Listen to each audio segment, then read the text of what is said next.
আপনি জান্নাতি না জাহান্নামী বলার আমাদের কোনো উপায় নাই।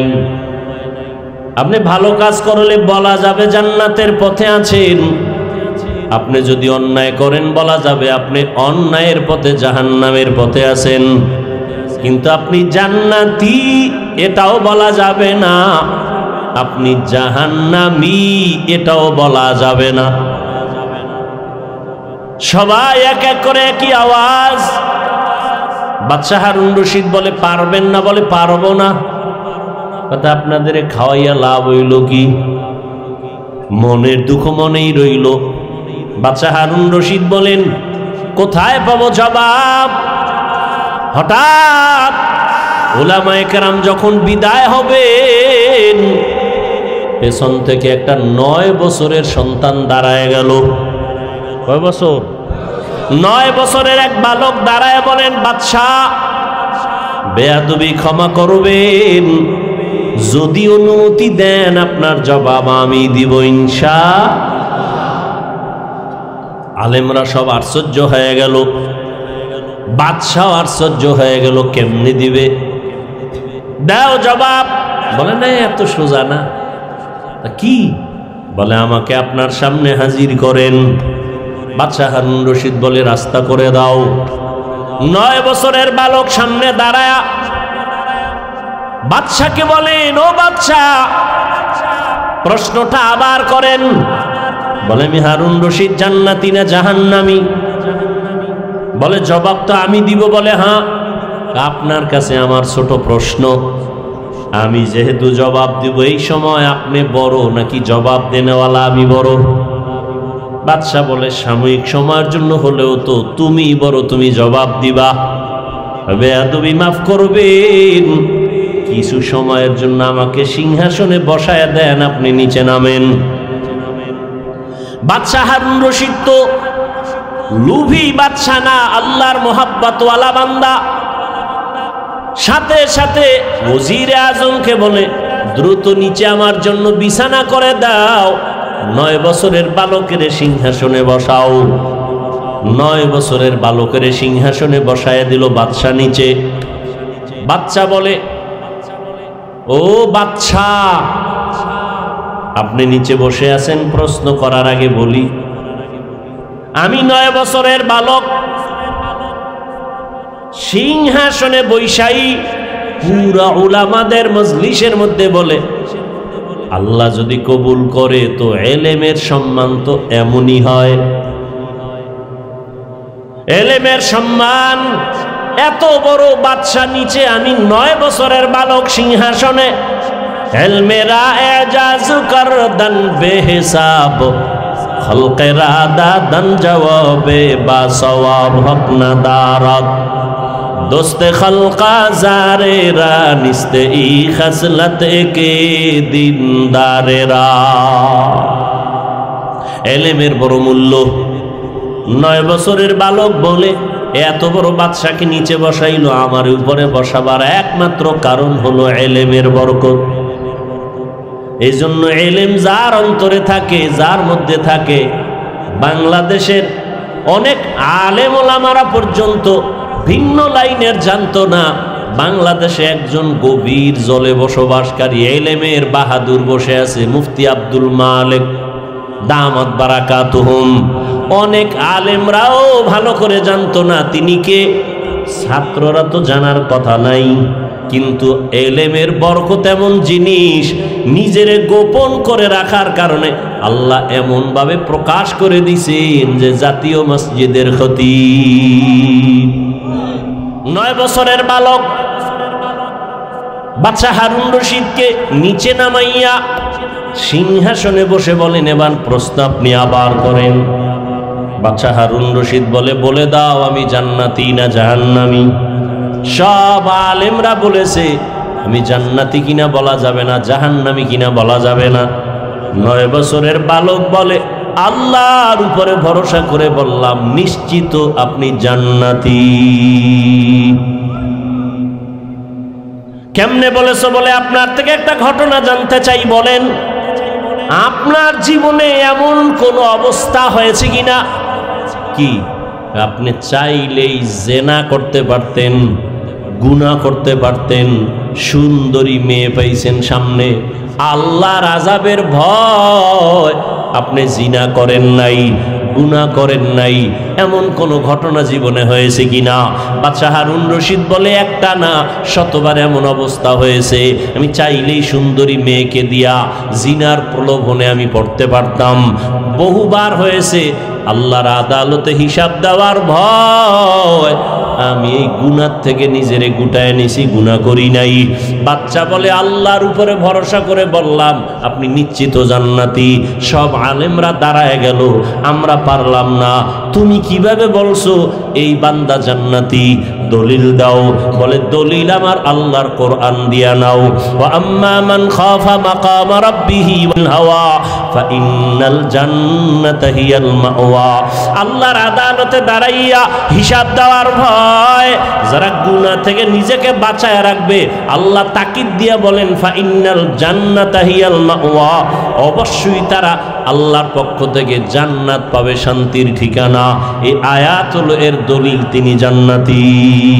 हर के दारद खौफे हकदार दिल मदम जन्नतुल मावा देहद ओ रामकाम। আল্লাহর ভয়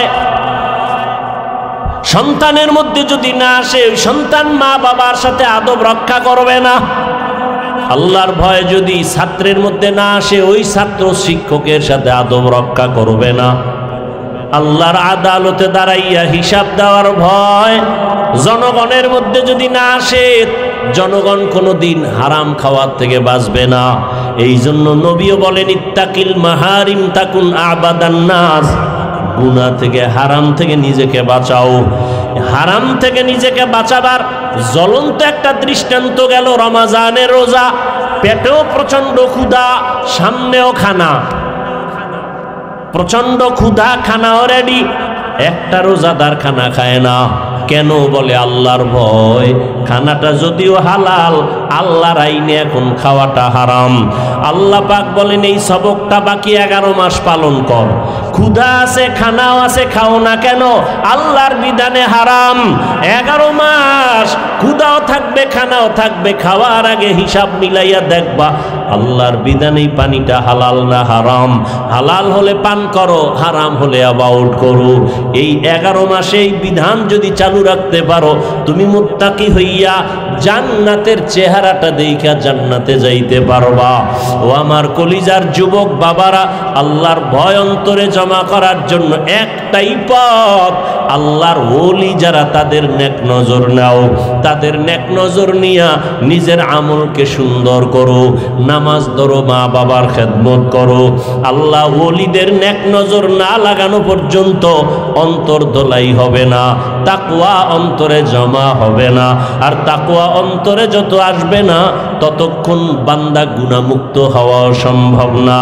ও আমার কলিজার যুবক বাবারা, তোমাদের মতো কত যুবক জেনারেল লাইনে থাকিয়াও নামাজ পড়ে, মা বাবার সাথে ভালো আচরণ করে, অভাব নাই, চাকরি করে, লেখাপড়া করে, নামাজ পড়ে। একমাত্র কারণ খুঁজা দেখবা কোনো না কোনো হুজুরের সাথে ভালো সম্পর্ক, ইমামের সাথে ভালো সম্পর্ক। ঢাকা কলেজে লেখাপড়া করে ছেলেটা, 5 বেলার নামাজ পড়ে, দাড়িও উঠতেছে, পাগড়িও মাথায়, একবারও নামাজ ছাড়ে না। আল্লাহর ভয় আসছে উলামায়ে কেরামের নেক নজরের মাধ্যমে। ও পর্দার আড়ালের আম্মা জানেরা, বোনেরা, আল্লাহ আপনাদের এত মর্যাদা দান করেছেন। ওই জুবায়দার কথা বলেছিলাম, কোরআনে হাফেজা, এত বড় বাদশাহ হারুন রশিদের ঘরে থাইকা আল্লাহর মোহাব্বত নিয়া 24 ঘন্টা ঘরের মধ্যে তেলাওয়াত। আপনাকে তো আল্লাহ এত বড় না দিল, যতটুকুই পেয়েছেন আপনার স্বামীর, আপনার ঘরের কামাইয়ের অভাব নাই। আপনি কেন বেপরদায় চলবেন? স্বামীর হালাল কামাই নিয়ে শুকর আদায় করবেন। সন্তান আল্লাহ দান করলে নেক আমলওয়ালা বানাবেন, নেককার সন্তান রেখে যাবেন, আপনার জীবনটা বড় ধন্য হয়ে যাবে। আপনার সন্তান ডাক্তার হবে বাধা নাই, ইঞ্জিনিয়ার হবে বাধা নাই, 5 ওয়াক্ত নামাজ পড়ে মা বাবার জন্য দোয়া করবে, ওলামায়ে কেরামের নেক নজর নিয়ে চলবে, আপনার মরিয়া গেল জীবনটা ধন্য হয়ে যাবে। এখনো সময় আছে, তওবা করে নেন, আর বেপরদায় চলবেন না।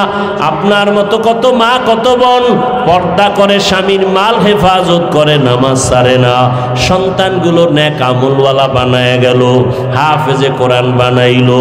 আল্লাহর কাছে দোয়া করেন, সন্তান আল্লাহ দান করেছেন বা করবেন, ওই সন্তান একজন 5 ওয়াক্ত নামাজি আলেমদের নেক নজরওয়ালা বানাবেন, স্বামীর মাল হেফাজত করবেন, হারাম কামাই ঘরে যেন আনার সুযোগ না হয়। আল্লাহর বান্দাদের নিয়ে দোয়া করবেন, স্বামীর জন্য দোয়া করবেন। যুবক সন্তানদের বলবো, বাবা এখনো সময় আছে, তওবা করো, আল্লাহর কাছে মনে মনে নিয়ত করো, আর নামাজ ছাড়বা না, বেপরদায় চলবা না। মা বাবার দোয়া নিয়া, উলামায়ে কেরামের দোয়া নিয়া, শিক্ষকের দোয়া নিয়া, আল্লাহর মোহাব্বত নিয়া, নবীর আদর্শ মেনে চলবা। নবীজি বলেন, বাইনাল আব্দি ওয়া বাইনাল কুফরি তারকুস সালাহ, বেঈমান আর মুমিনের মধ্যে ব্যবধান নামাজ। বেঈমানেরা নামাজ পড়ে না, মুমিন নামাজ ছাড়ে না।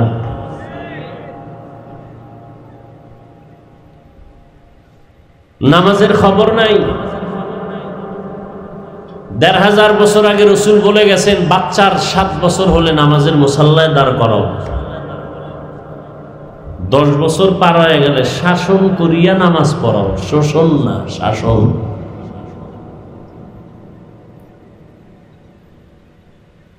নামাজ যার যত সুন্দর, তার আমল সুন্দর, তেলাওয়াত সুন্দর, নামাজ ভালো, তার আখলাক ভালো, নামাজ ভালো, তার লেনদেন ভালো, নামাজ ভালো, তার ওয়াদা ভালো। যত বড় পাগড়িওয়ালা হোক, তার আমলের তেলাওয়াতে, তার ওয়াদায় যদি ঝামেলা হয়, আল্লাহর কসম করে আমি বলি, সারা দেশে যত বড় শাইখুল হাদিস হোক আর পাগড়িওয়ালা হোক, ওয়াদায় ভেজাল তো খোঁজ নিয়ে দেখবেন তার নামাজে ভেজাল। সব কিছুর মূলে নামাজ। আমার প্রত্যেকটা মুসলমান যারা নামাজ পড়ে না, আল্লাহ 5 ওয়াক্ত নামাজ বা জামাআত আদায়ের তৌফিক দান করেন। আর 5 ওয়াক্ত নামাজ যে আদায় করবেন, এটা আপনার ক্রেডিট না, বাহাদুরি না, কারণ এটা আপনার দায়িত্ব। এটা আপনার দায়িত্ব, আপনার পড়তে হবে, না পড়লে জুতার বাড়ি আছে। এটা দিয়ে আপনার ক্রেডিট হবে না। আপনি ক্রেডিট কখন হবে? যদি 5 ওয়াক্ত ঠিক রেখে ওভার কিছু আমল করেন, এটা আপনার ক্রেডিট। আমি 5 ওয়াক্তর পরে তাহাজ্জুদ পড়ি, 5 ওয়াক্তের পরে আমি আউয়াবিন পড়ি, চাষ্ট পড়ি, এটা আপনার ক্রেডিট। আপনার বাহাদুরি করার সুযোগ আছে আল্লাহর কাছে, মানুষের কাছে না।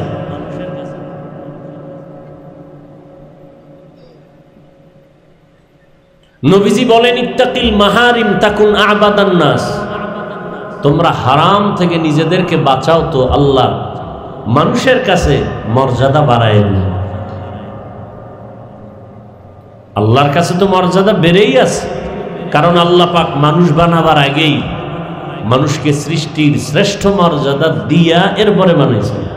বানাইয়া শ্রেষ্ঠ মর্যাদা দেন নাই, মর্যাদা আগে সিদ্ধান্ত নিয়ে কমপ্লিট, এরপরে মানুষ বানাইছে।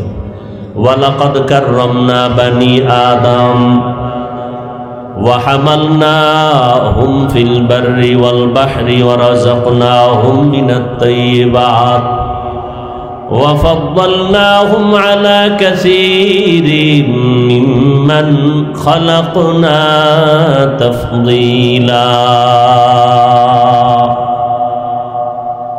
বনি আদম বড় দামি। ঘোষণা কার? বনি আদম এত দামি, জমিনের মধ্যে আল্লাহ এত সম্মানিত দামি করে কোন প্রাণী আল্লাহ বানান নাই। আগুনের সৃষ্টি জিনেরাও শ্রেষ্ঠ না, নূরের সৃষ্টি ফেরেশতারাও শ্রেষ্ঠ না, একমাত্র মাটির সৃষ্টি মানুষ আল্লাহর আদালতে বড় দামি। আল্লাহ বলেন, আমি এদেরকে জমিনে বিচারণ করার জন্য রাস্তার ব্যবস্থা করেছি, পানির মধ্যে চলার মতো আয়োজন করেছি। যেই লোহা পানিতে ফেলে দিলে পানির নিচে চলে যায়, মানুষ জ্ঞান খাটাইয়া ওই লোহা দিয়া স্টিমার বানাইয়া আবার পানির উপরে ভাসমান রেখে এক দেশ থেকে ভিন্ন দেশে ব্যবসার জন্য চলে যায়। সারা দুনিয়ার এক প্রান্ত হতে ভিন্ন প্রান্তে পানির উপরে লোহার তৈরি করা জাহাজগুলো মাল নিয়ে সারা দুনিয়ার থেকে এক প্রান্ত থেকে ভিন্ন প্রান্তে যায়। আল্লাহ বলেন, এটা আমি মানুষের সম্মানের জন্য করেছি। আমি আল্লাহ মানুষকে আবার জমিনে থাকার পরে সুন্দর পিওর খানার আয়োজন করেছি।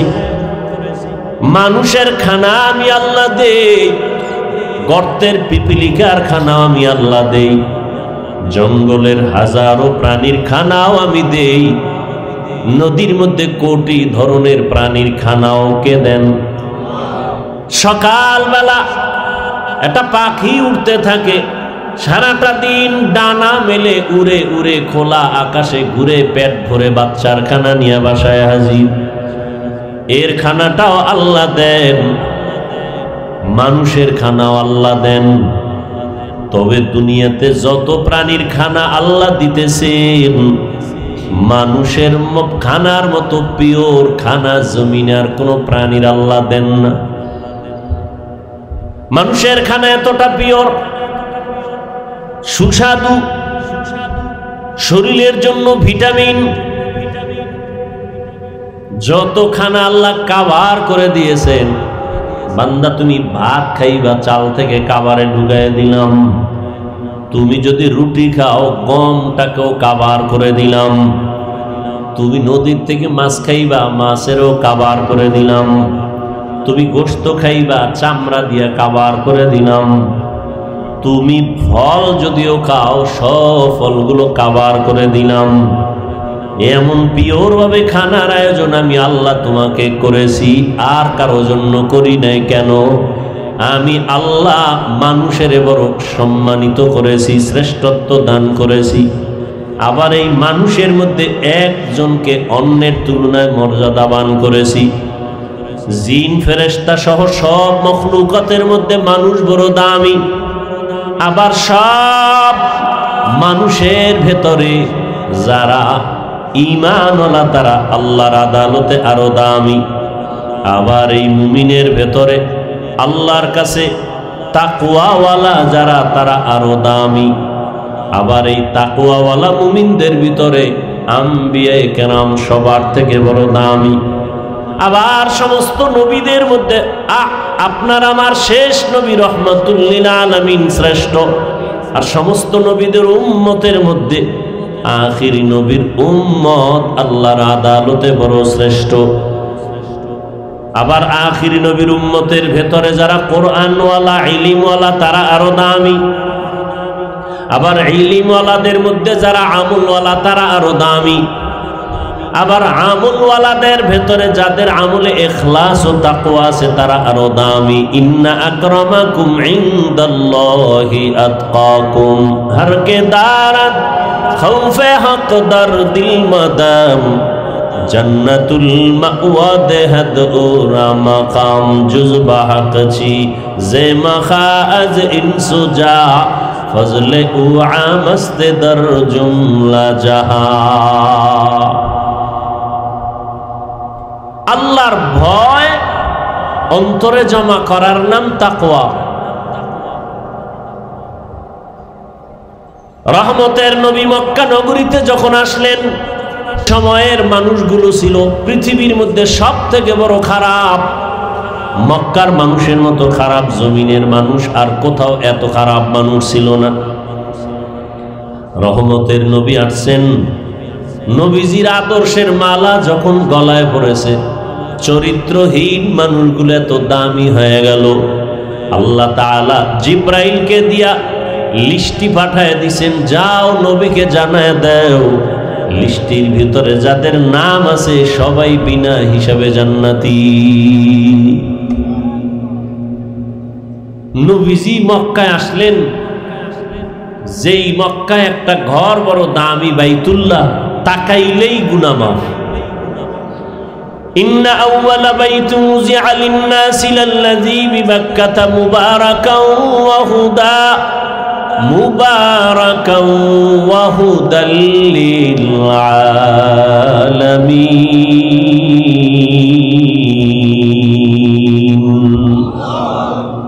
হেদায়েতের ঘর, ইবাদতের ঘর, এত সুন্দর ঘর, যেই ঘরের দিয়ে তাকাইলেই গুনাহ মাফ। জমিনের মধ্যে আল্লাহ পাক তার আপন মোহাব্বতের বান্দাদের জন্য অটো কিছু নেক আমলের রাস্তা খুলে দিয়েছেন। তুমি মায়ের দিকে তাকাও সওয়াব, বাবার দিকে শুধু তাকাইবা এতেই সওয়াব।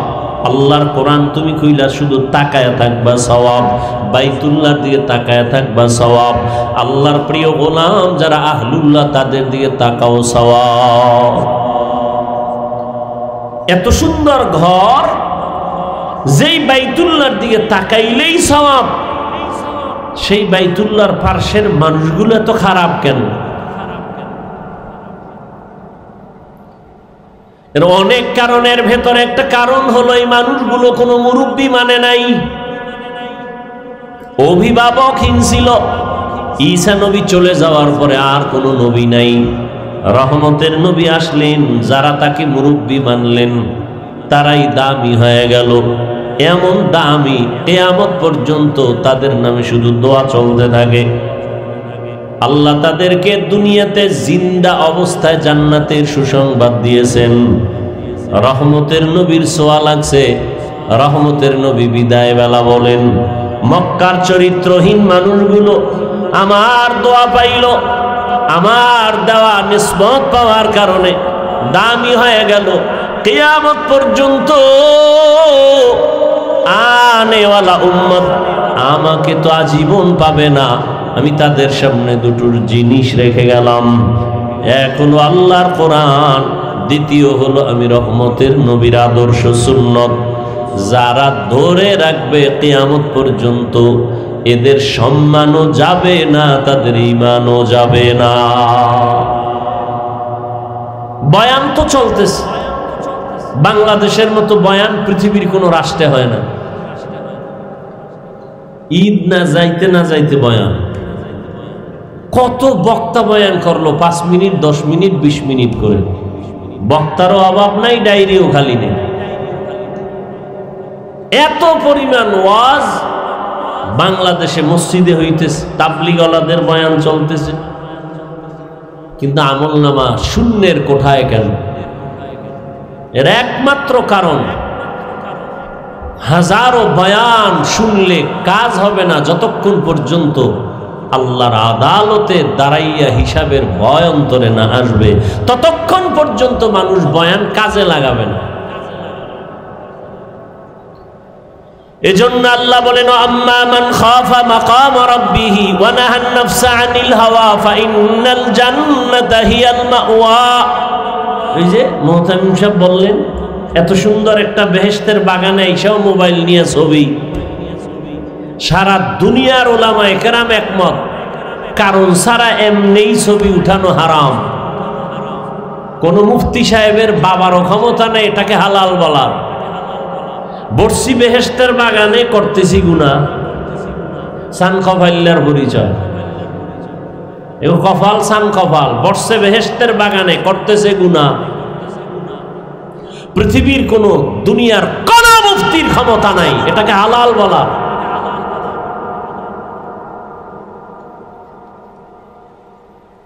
যদি কেউ বলতে পারে, কানে ধরে ওয়াজের ময়দান থেকে বিদায় নেবে। বিনা কারণে অনর্থক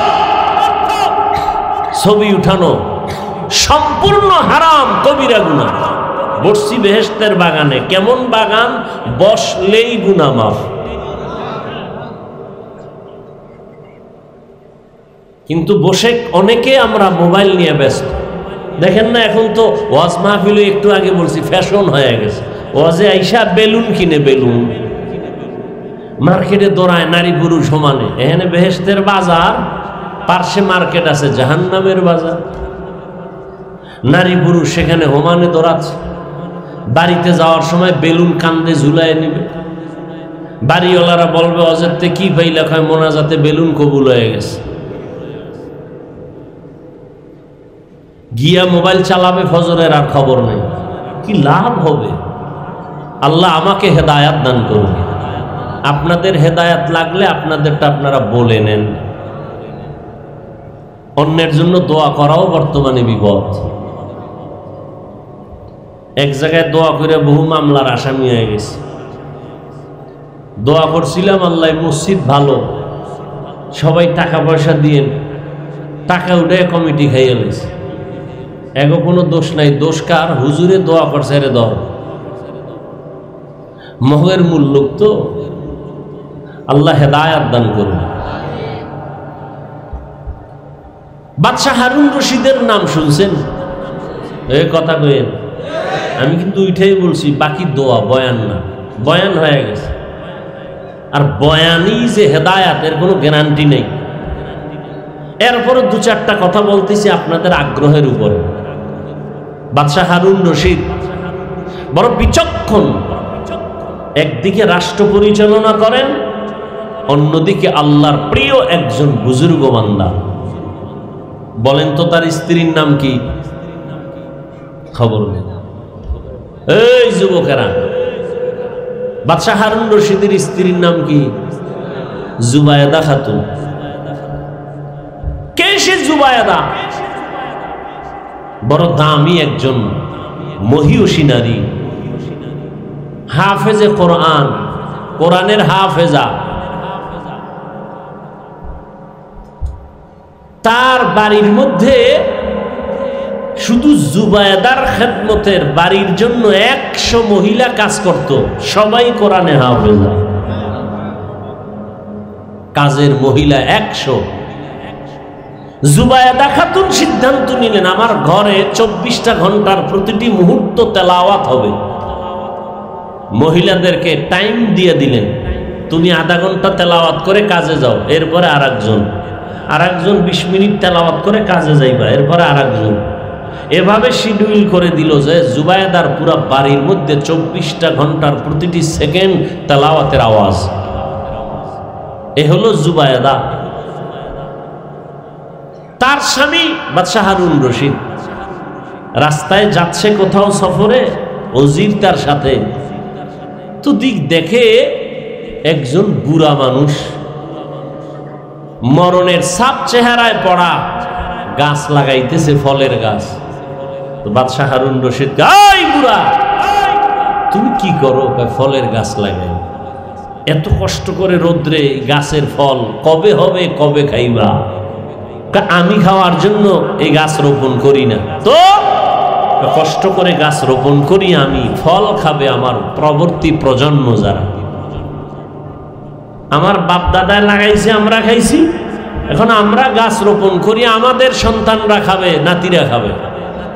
বাদশাহ হারুন রশিদ খুশি হয়ে 1000 টাকা দিছে পুরস্কার। বুড়ায় কয়, আমার কপাল সান কপাল, মানুষ গাছ লাগায় 1 বছর পর ফল পায়, আমি নগদ পাইলাম, নগদ ফল পেয়ে গেলাম। বুড়ার কথা শুই না বাদশাহ আরো 1000 দিছে।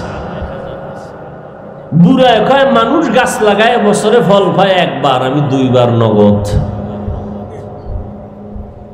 ওজিরে কয়, বাদশাহ এখান থেকে ভাগো, বুড়ায় যে বুদ্ধি লইছে, ফকির বানায় ছাড়ো। কি বুঝলাম এখান থেকে? কসাসুল আউয়ালিন মাওয়াইজুল আখিরিন, অতীতের ইতিহাস, অতীতের কিচ্ছা কাহিনী পরবর্তী প্রজন্মের জন্য উপদেশ, নসিহত। কিচ্ছা কাহিনীর ওয়াজ আমরা করি না, উল্টাপাল্টা মেজাজ গরমের বয়ান ছাইরে দিছে, ঠান্ডা হয়ে গেছে। বেয়াদব সাইজ করতে আলহামদুলিল্লাহ আমার সময় লাগে না। ওই কপাল পোড়া যারা বলে কিচ্ছা কাহিনীর ওয়াজ করি না, তুমি কিসের ওয়াজ করো?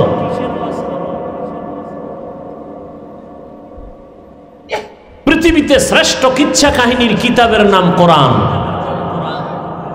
আসতে বলেন, কি গাঞ্জা খাইয়ে বলতেছি মনে হয়? হ্যাঁ, মনে হয় যে আবল তাবল বলতেছি না? এত তুফান কেন সোনার বাংলায়? এত তুফান আল্লাহর শুকর, সব নেফাকিওয়ালাদের জীবনের ইতি হয়েছে। আলহামদুলিল্লাহ, এখনো বসে আছি, সম্মানের সাথে বসে আছি, আলহামদুলিল্লাহ। পৃথিবীতে শ্রেষ্ঠ কিচ্ছা কাহিনীর কিতাবের নাম কোরআন। পৃথিবীর দ্বিতীয় শ্রেষ্ঠ কিচ্ছা কাহিনীর কিতাবের নাম হাদিস শরীফ।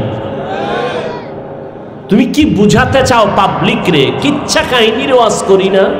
2000 আয়াত আছে কোরআনে, শুধু কিচ্ছা কাহিনী। কিচ্ছা কাহিনী কত আয়াত? 2000। তুমি কি বুঝো? জাতিকে আর কি বুঝাতে চাও? এখানে অনেক তালিবুল ইলম উলামায়ে কেরাম বসে আছেন। কোরআন শরীফের মধ্যে বাঘের কিচ্ছা নাই? এই ছাত্ররা কম নাই? হাতির কিচ্ছা নাই? সাপের কিচ্ছা নাই? ব্যাঙের কিচ্ছা নাই? মশামাছির কিচ্ছা নাই? কি কয় বেঈমান?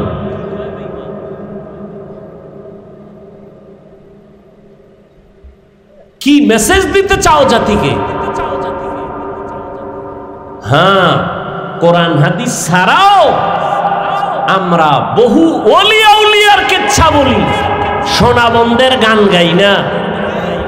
আমরা এমন ওলিয়া উলিয়াদের কিচ্ছা বলি যে কিচ্ছা বলার দ্বারা মানুষ জান্নাতের পথে আগায়, জাহান্নামের পথে যায় না। অসুবিধা কি?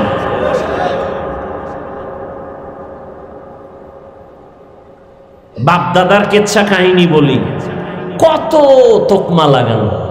আমাদের বাপ, আমাদের দাদা, আমাদের ওস্তাদ, আমাদের মুরব্বীরা এমনই আল্লাহওয়ালা, তাদের কিচ্ছা বললে মানুষ কাঁদে। তোমার বাপ দাদার জীবনের নাম নেওয়ারও সুযোগ নাই। তোমরা সেই কপাল নিয়ে জমিনে আসছো। উজানির কারি ইব্রাহিম রহমতুল্লাহ আলাই বাঘের কিচ্ছা বললে মানুষ অনেকে মন্তব্য করে। এগুলো আমি পয়েন্টে পয়েন্টে সাইজ করছি, বাংলাদেশে কম করি না, একটু এখন চুপ হয়ে গেছে। এই গত রোজার আগের রোজায় বয়ান করছি, একটা রোজা রাখলে দাম কত? একটা উড়ন্ত কাক, জন্ম থেকে একটা কাক, কাক বুঝেন না? কাউয়া, একটা কাউয়া জন্ম হয়েই উড়তে থাকে, উড়তে উড়তে উড়তে উড়তে উড়তে উড়তে বুড়া হওয়া পর্যন্ত উড়তেই থাকে। উড়িয়া কত দূর গেল? মোল্লা আলী আল কারি রহমতুল্লাহ আলাই তিনি লিখেছেন 1000 বছর পর্যন্ত একটা কাক নিম্নে হায়াত পায়। তাহলে একটা কাক জন্ম থেকে উড়িয়া 1000 বছরে কত দূর যাবে? একটা রোজাদার এক রোজার বরকতে জাহান্নাম থেকে তত দূর চলে যাবে। তখন আর হাদিসটা কই নেই, ঘটনাটা কইয়া চলে গেছে। এবার এটা নিয়ে নেফাকি অন্তরওয়ালারা পাগল হয়ে গেছে, কাকের কিচ্ছা বলছে, অথচ মিশকাত শরীফের হাদিসের ঘটনা।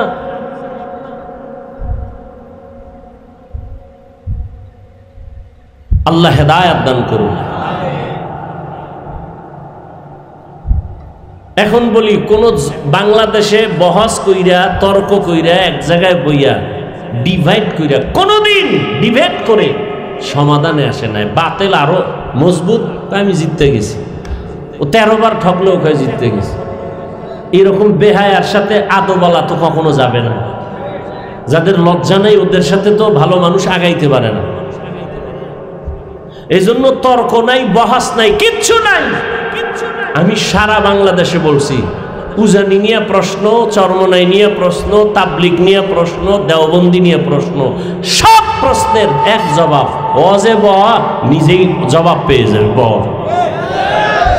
উজানির মাঠে এসে ব, কোনো প্রশ্ন করা লাগবে না। ও লাফায় কেন? প্রশ্ন তোকে করবো, তুই লাফাও কেন? ব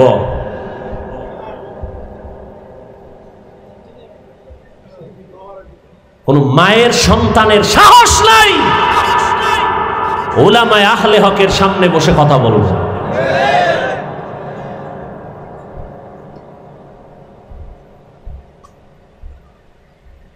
আল্লাহ হেদায়েত দান করুন। উজানি লাফায় কেন? তোমার প্রশ্ন। আর আমার প্রশ্ন তোমাকে, তুমি লাফাও না কেন? মোনাজাতে কান্দে কেন? প্রশ্ন তোমারে, এই কপাল পরা, তুই ময়দানে বসে কাঁদো না কেন? এটা তো কান্নার প্যান্ডেল, এটা তো হাসির প্যান্ডেল না। কাঁদো না কেন? আল্লাহর ওলিদের বয়ানে তোর হৃদয়টা কাঁপে না কেন? চোখে পানি আসে না কেন? উল্টা প্রশ্ন কেন? হাসির প্যান্ডেলে প্রশ্ন হাসে না কেন? কান্নার প্যান্ডেলে প্রশ্ন হবে কাঁদে না কেন? কাঁদে কেন? উল্টা প্রশ্ন কেন? তোমার অন্তর উল্টা হয়ে গেছে। কারণ এই যে ওয়াজে বসছে, ফজর নাই, জোহর নাই, আসর নাই, মাগরিব নাই, এশা নাই, ওয়াজে এসে জমায়ে গেছে। কি হবে এই ওয়াজ শুনে? وَأَمَّا مَنْ خَافَ مَقَامَ رَبِّهِ وَنَهَى النَّفْسَ عَنِ الْهَوَى فَإِنَّ الْجَنَّةَ هِيَ الْمَأْوَى। এ তাসবিহ পড়া যাবে না। আবু হুরায়রা রাদিয়াল্লাহু আনহুর হাদিস দেখলাম সেদিন। তাসবিহ যাবে না মানে এটা সুতা গিরা দিয়ে দিয়ে দিয়ে দিয়ে লাগাইয়া আবু হুরায়রা এটারে টানে। তাসবিহ পড়া যাবে না, বেদাত। যাই হোক, আমরা তর্ক যাই না, কারণ তর্ক না করার কারণে আমরা প্লাস পয়েন্টে আছি। তাবলীগ কমতেছে না বাড়তেছে? বলেন, আমাকে তর্কের দরকারটা কি? তাবলীগ 2 লাইনে খেদমত করে, আরো আগাইতেছে। আল্লাহ পাক সবার মধ্যে ভ্রাতৃত্ব মহব্বত আরো বাড়ায় দেন। মাদ্রাসা বেশি হইছে, ফায়দা কম হইছে না বেশি? বেশি। উজানির বিরোধিতা করার কারণে লোক আগের থেকে অনেক কমতেছে না? হ্যাঁ, টেনশন কেন? তুমি বলো, আরো বলো। গলা ভাঙলে বলো, রংসা খাওয়াই, কত বড় বলো। তোমারে আল্লাহ এজন্য বানাইছে কিনা দেখো।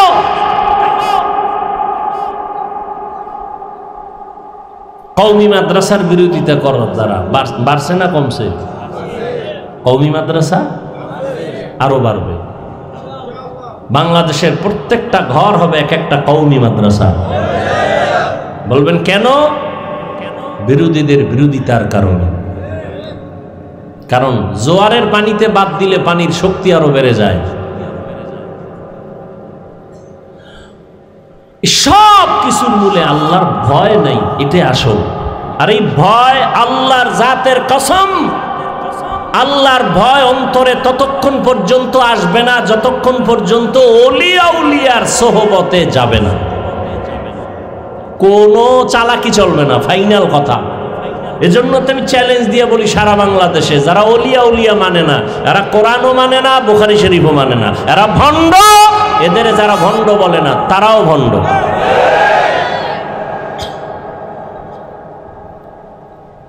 বাদশাহ হারুন রশিদ বুজুর্গ মানুষ, সিংহাসনে বৈশা সমস্ত দেশের বড় বড় আলেমরে দাওয়াত দিছে। বলবো ঘটনাটা? দাওয়াত দিয়া আলেমদের দুপুরে মন ভরে খানা দিছে, আপ্যায়ন করলেন, খাওন দাওন শেষ। বিদায় বেলা কয়, ওলামায়ে কেরামদের একটা প্রশ্ন। ওলামায়ে কেরামদের কাছে আমার প্রশ্ন হলো, আমি হারুন রশিদরে আপনারা চিনেন তো? সবাই বলে হ্যাঁ। আমাকে একটু বিদায় বেলা আপনাদের বলে যেতে হবে, আমি হারুন রশিদ, আপনারা যেহেতু চিনেন জানেন, বলে যান আমি জান্নাতি না জাহান্নামী। একজন একজন করে সব আলেমের আওয়াজ, আপনি জান্নাতি না জাহান্নামী বলার আমাদের কোনো উপায় নাই। আপনি ভালো কাজ করলে বলা যাবে জান্নাতের পথে আছেন, আপনি যদি অন্যায় করেন বলা যাবে আপনি অন্যায়ের পথে জাহান্নামের পথে আছেন। কিন্তু আপনি জান্নাতি এটাও বলা যাবে না, আপনি জাহান্নামী এটাও বলা যাবে না। সবাই এক এক করে একই আওয়াজ। বাদশাহ হারুন রশিদ বলে, পারবেন না? বলে পারবো না। কথা, আপনাদের খাওয়াইয়া লাভ হইল কি? মনের দুঃখ মনেই রইল। বাদশাহ হারুন রশিদ বলেন, কোথায় পাবো জবাব? হঠাৎ উলামায়ে কেরাম যখন বিদায় হবেন, পেছন থেকে একটা 9 বছরের সন্তান দাঁড়ায় গেল। কয় বছর? 9 বছরের এক বালক দাঁড়ায় বলেন, বাদশাহ বেয়াদবি ক্ষমা করবেন, যদি অনুমতি দেন আপনার জবাব আমি দিব ইনশাআল্লাহ। আলেমরা সব আশ্চর্য হয়ে গেল, বাদশাহ আশ্চর্য হয়ে গেল, কেমনে দিবে? দাও জবাব। বলে না, এত সোজা না। কি? বলে আমাকে আপনার সামনে হাজির করেন। বাদশাহ হারুন রশিদ বলে রাস্তা করে দাও। 9 বছরের বালক সামনে দাঁড়ায়া বাদশাকে বলেন, ও বাদশাহ প্রশ্নটা আবার করেন। বলে আমি হারুন রশিদ জান্নাতি না জাহান্নামী? বলে জবাব তো আমি দিব। বলে হ্যাঁ, আপনার কাছে আমার ছোট প্রশ্ন, আমি যেহেতু জবাব দিব, এই সময় আপনি বড় নাকি জবাব দেনেওয়ালা আমি বড়? বাদশাহ বলে সাময়িক সময়ের জন্য হলেও তো তুমি বড়, তুমি জবাব দিবা। বেয়াদবি মাফ করবেন, কিছু সময়ের জন্য আমাকে সিংহাসনে বসায় দেন, আপনি নিচে নামেন। বাদশাহ হারুন রশিদ তো লুভি বাদশাহ না, আল্লাহর মোহাব্বতওয়ালা বান্দা। সাথে সাথে ওজিরে আজমকে বলে দ্রুত নিচে আমার জন্য বিছানা করে দাও, 9 বছরের বালকের সিংহাসনে বসাও। 9 বছরের বালকের সিংহাসনে বসায় দিল বাদশাহ নিচে। বাদশাহ বলে, ও বাদশাহ আপনি নিচে বসে আছেন, প্রশ্ন করার আগে বলি, আমি 9 বছরের বালক সিংহাসনে বৈশাই পুরা উলামাদের মজলিসের মধ্যে বলে আল্লাহ যদি কবুল করে তো এলেমের সম্মান তো এমনই হয়। এলেমের সম্মান এত বড় বাদশা নিচে, আমি 9 বছরের বালক সিংহাসনে। এলমেরা এজাজ করদন বেহিসাব, খলকেরা দাদন জওয়াবে বা সওয়াব হক না দারাত, দোস্তে খলকা জারেরা নিস্তে ই খসলত কে দিনদারেরা। এলেমের বড় মূল্য। 9 বছরের বালক বলে এত বড় বাদশাকে নিচে বসাইলো, আমার উপরে বসাবার একমাত্র কারণ হলো এলেমের বরকত। এই জন্য এলেম যার অন্তরে থাকে, যার মধ্যে থাকে, বাংলাদেশের অনেক আলেম ওলামারা পর্যন্ত ভিন্ন লাইনের জানতো না। বাংলাদেশে একজন গভীর জলে বসবাসকারী এলেমের বাহাদুর বসে আছে, মুফতি আব্দুল মালিক দামাত বারাকাতুহুম। অনেক আলেমরাও ভালো করে জানতো না তিনি কে, ছাত্ররা তো জানার কথা নাই। কিন্তু এলেমের বরকত এমন জিনিস, নিজের গোপন করে রাখার কারণে আল্লাহ এমন ভাবে প্রকাশ করে দিয়েছেন যে জাতীয় মসজিদের খতিব। টাকার কারণে না, কিসের কারণে? এলমেরা এজাজ করদন বেহিসাব, খলকেরা দাদন জওয়াবে বা সওয়াব। ভাই ছাত্ররা, মানুষের কাছে প্রকাশ হওয়ার জন্য ফেসবুক চালাও, মানুষের কাছে প্রকাশ হওয়ার জন্য মিডিয়া ব্যবহার করো। যদি মানুষের কাছে দামি হতে চাও, নিজেকে গোপন করো। আল্লাহ চোখের সামনে দেখায় দিলেন দৃষ্টান্ত। আর কি চাও? যে আব্দুল মালিক সাহেবকে জীবনে ওয়াজে দাওয়াত দিয়ে নেওয়া যেত না, কোন পাবলিক ফাংশনে তিনি নাই, সেমিনারে নাই, কোথায় আছে গোপনে, কোথায় থাকেন, মোবাইলে পাওয়া যাচ্ছে না তাকে, একটা ছোট্ট বাটন মোবাইল চালায়। আল্লাহ কোথায় নিয়ে আসেন? মন্ত্রী, উপদেষ্টা, গোষ্ঠী সুদ্ধা, তার পেছনে নামাজ আদায় করে। আল্লাহ কি দেখাবেন? আর তুমি মানুষের কাছে প্রকাশ হওয়ার জন্য, নাম ফুটানোর জন্য লাইভ দেয়। লাইভ কি দেয়? লাইভ।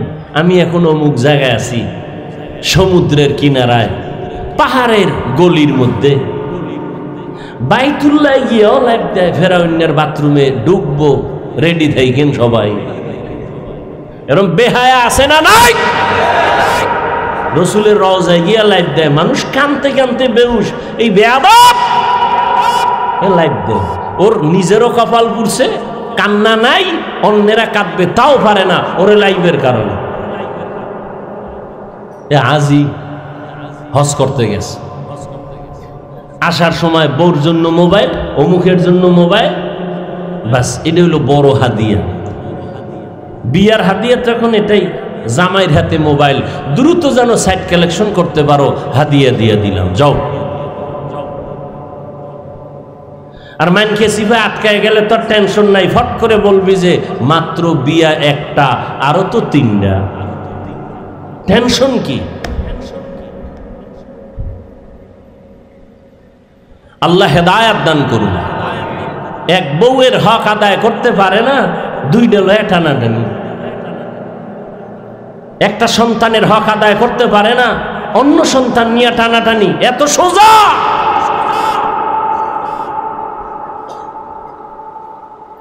আল্লাহর ভয় বড় কঠিন।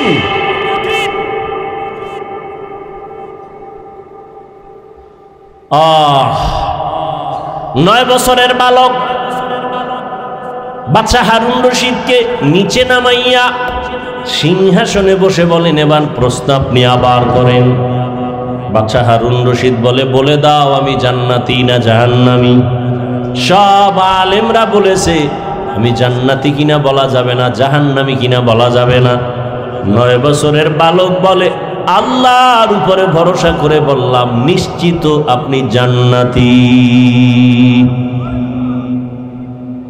কেমনে বলেছো? বলে আপনার থেকে একটা ঘটনা জানতে চাই, বলেন আপনার জীবনে এমন কোন অবস্থা হয়েছে কিনা?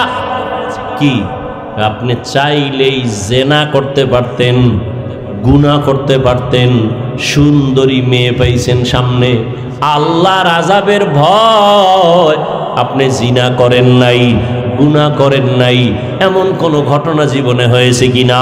বাদশা হারুন রশিদ বলে, একটা না, শতবার এমন অবস্থা হয়েছে, আমি চাইলেই সুন্দরী মেয়েকে দিয়া জিনার প্রলোভনে আমি পড়তে পারতাম। বহুবার হয়েছে, আল্লাহর আদালতে হিসাব দেওয়ার ভয় আমি এই গুনাহ থেকে নিজেরে গুটায় নিছি, গুনাহ করি নাই। বাচ্চা বলে, আল্লাহর উপরে ভরসা করে বললাম আপনি নিশ্চিত জান্নাতি। সব আলেমরা দাঁড়ায় গেল, আমরা পারলাম না, তুমি কিভাবে বলছো এই বান্দা জান্নাতি? দলিল দাও। বলে, দলিল আমার আল্লাহর কোরআন দিয়া নাও। ওয়া আম্মা মান খাফা মাকাম রাব্বিহি ওয়াল হাওয়া ফাইন্নাল জান্নাতা হিয়াল মাওয়া। আল্লাহর আদালতে দাঁড়াইয়া হিসাব দেওয়ার ভয় যারা গুনাহ থেকে নিজেকে বাঁচায় রাখবে, আল্লাহ তাকিদ দিয়া বলেন ফাইন্নাল জান্নাতা হিয়াল মাওয়া, অবশ্যই তারা আল্লাহর পক্ষ থেকে জান্নাত পাবে, শান্তির ঠিকানা। এই আয়াত হলো এর দলিল, তিনি জান্নাতি। हर के दारद खौफे हकदार दिल मदम जन्नतुल मावा देहद ओ रामकाम। আল্লাহর ভয় সন্তানের মধ্যে যদি না আসে, ওই সন্তান মা বাবার সাথে আদব রক্ষা করবে না। আল্লাহর ভয় যদি ছাত্রের মধ্যে না আসে, ওই ছাত্র শিক্ষকের সাথে আদব রক্ষা করবে না। আল্লাহর আদালতে দাঁড়াইয়া হিসাব দেওয়ার ভয় জনগণের মধ্যে যদি না আসে, জনগণ কোনোদিন হারাম খাওয়ার থেকে বাঁচবে না। এই জন্য নবীও বলেন, ইত্তাকিল মাহারিম তাকুন আবাদান নাস। গুনাহ থেকে, হারাম থেকে নিজেকে বাঁচাও। হারাম থেকে নিজেকে বাঁচাবার জ্বলন্ত একটা দৃষ্টান্ত গেল রমজানের রোজা। পেটেও প্রচন্ড ক্ষুধা, সামনেও খানা, প্রচন্ড ক্ষুধা, খানাও রেডি। একটা রোজাদার খানা খায় না কেন? বলে আল্লাহর ভয়। খানাটা যদিও হালাল, আল্লাহর আইনে এখন খাওয়াটা হারাম।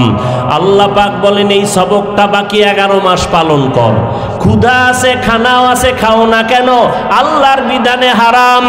11 মাস ক্ষুধাও থাকবে, খানাও থাকবে। খাওয়ার আগে হিসাব মিলাইয়া দেখবা আল্লাহর বিধানেই পানিটা হালাল না হারাম, হালাল হলে পান করো, হারাম হলে অ্যাবাউট করো। এই 11 মাসে এই বিধান যদি চালু রাখতে পারো, তুমি মুত্তাকি হইয়া জান্নাতের চেহারাটা দেইখা জান্নাতে যাইতে পারবা। ও আমার কলিজার যুবক বাবারা, আল্লাহর ভয় অন্তরে জমা করার জন্য একটাই পথ, আল্লাহর ওলি যারা তাদের নেক নজর নাও, তাদের নেক নজর নিয়া নিজের আমলকে সুন্দর করো, নামাজ ধরো, মা বাবার খেদমত করো। আল্লাহ ওলিদের নেক নজর না লাগানো পর্যন্ত অন্তর দোলাই হবে না, তাকওয়া অন্তরে জমা হবে না। আর তাকওয়া অন্তরে যত আসবে না, ততক্ষণ বান্দা গুনাহমুক্ত হওয়া সম্ভব না। ও আমার কলিজার যুবক বাবারা, তোমাদের মতো কত যুবক জেনারেল লাইনে থাকিয়াও নামাজ পড়ে, মা বাবার সাথে ভালো আচরণ করে, অভাব নাই, চাকরি করে, লেখাপড়া করে, নামাজ পড়ে। একমাত্র কারণ খুঁজা দেখবা, কোনো না কোনো হুজুরের সাথে ভালো সম্পর্ক, ইমামের সাথে ভালো সম্পর্ক। ঢাকা কলেজে লেখাপড়া করে ছেলেটা, 5 বেলার নামাজ পড়ে, দাড়িও উঠতেছে, পাগড়িও মাথায়, একবারও নামাজ ছাড়ে না। আল্লাহর ভয় আসছে উলামায়ে কেরামের নেক নজরের মাধ্যমে। ও পর্দার আড়ালের আম্মা জানেরা, বোনেরা, আল্লাহ আপনাদের এত মর্যাদা দান করেছেন। ওই জুবায়দার কথা বলেছিলাম, কোরআনে হাফেজা, এত বড় বাদশা হারুন রশিদের ঘরে থাইকা আল্লাহর মোহাব্বত নিয়া 24 ঘন্টা ঘরের মধ্যে তেলাওয়াত। আপনাকে তো আল্লাহ এত বড় না দিল, যতটুকুই পেয়েছেন আপনার স্বামীর, আপনার ঘরের কামাইয়ের অভাব নাই। আপনি কেন বেপরদায় চলবেন? স্বামীর হালাল কামাই নিয়ে শুকর আদায় করবেন। সন্তান আল্লাহ দান করলে নেক আমলওয়ালা বানাবেন, নেককার সন্তান রেখে যাবেন, আপনার জীবনটা বড় ধন্য হয়ে যাবে। আপনার সন্তান ডাক্তার হবে, বাধা নাই, ইঞ্জিনিয়ার হবে, বাধা নাই, 5 ওয়াক্ত নামাজ পড়ে মা বাবার জন্য দোয়া করবে, ওলামায়ে কেরামের নেক নজর নিয়ে চলবে, আপনার মরিয়া গেল জীবনটা ধন্য হয়ে যাবে। এখনো সময় আছে, তওবা করে নেন, আর বেপরদায় চলবেন না। আপনার মতো কত মা, কত বোন পর্দা করে, স্বামীর মাল হেফাজত করে, নামাজ ছাড়ে না, সন্তানগুলো নেক আমলওয়ালা বানায় গেল, হাফেজে কোরআন বানাইলো। আল্লাহর কাছে দোয়া করেন, সন্তান আল্লাহ দান করেছেন বা করবেন, ওই সন্তান একজন 5 ওয়াক্ত নামাজি, আলেমদের নেক নজরওয়ালা বানাবেন, স্বামীর মাল হেফাজত করবেন, হারাম কামাই ঘরে যেন আনার সুযোগ না হয়। আল্লাহর বান্দাদের নিয়ে দোয়া করবেন, স্বামীর জন্য দোয়া করবেন। যুবক সন্তানদের বলবো, বাবা এখনো সময় আছে, তওবা করো, আল্লাহর কাছে মনে মনে নিয়ত করো, আর নামাজ ছাড়বা না, বেপরদায় চলবা না।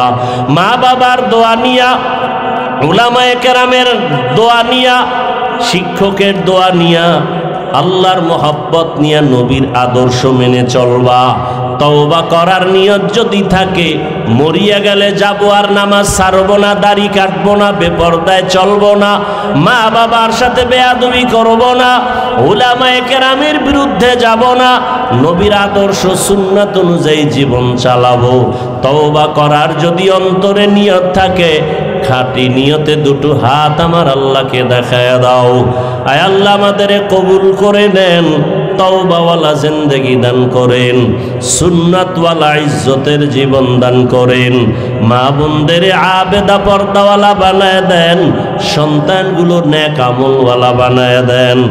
আয় আল্লাহ মরণ পর্যন্ত তওবার উপরে মজবুত হইয়া নবীর আদর্শ মতে চলার তৌফিক দান করেন, আমিন।